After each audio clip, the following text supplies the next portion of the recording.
Welcome to Module 2. In this module, we're going to discuss the vClose, the volatility close.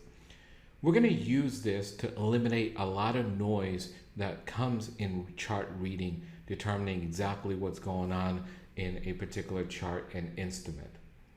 So if you look at the background here, as we mentioned earlier, instead of using the bar close for various pieces of information, we're going to use the vClose. By doing that, it's going to eliminate a lot of noise on the chart. Here's some examples where it can eliminate a lot of noise. In a consolidation pattern, it's very hard to determine which way price is going. However, by looking at the vClose, you'll be able to determine that very accurately.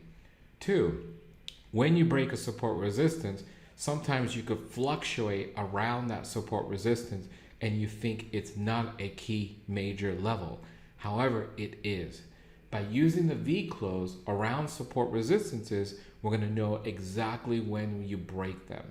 If the vClose is above that resistance for the first time, that means you broke it.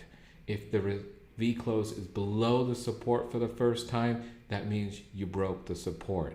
So you're going to look at the vClose instead of the bar close in respect to the support resistances to determine when they're broken. Here's an example of the vITMF indicator for a particular instrument and time frame. The instrument time frame does not matter at all. What we're about to go through, you could apply on any instrument or any time frame.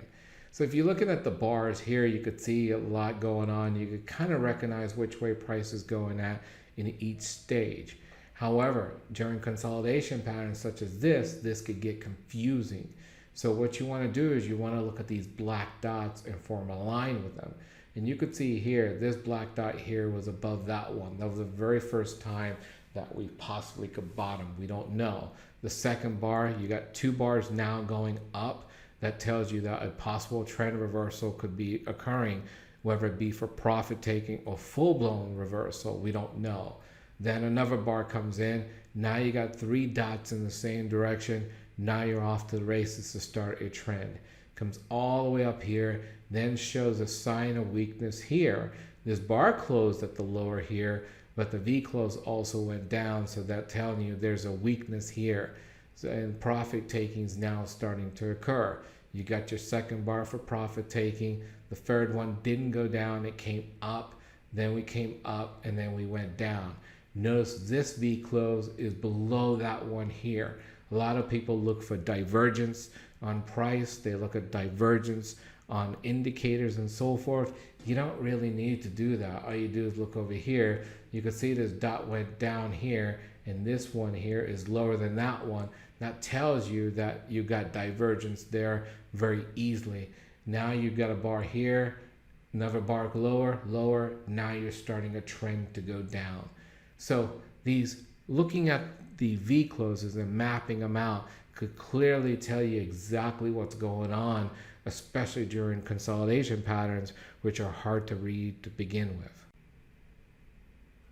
This concludes Module 2.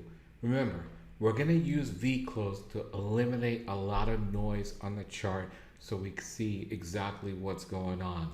How you use it will show you within the strategies.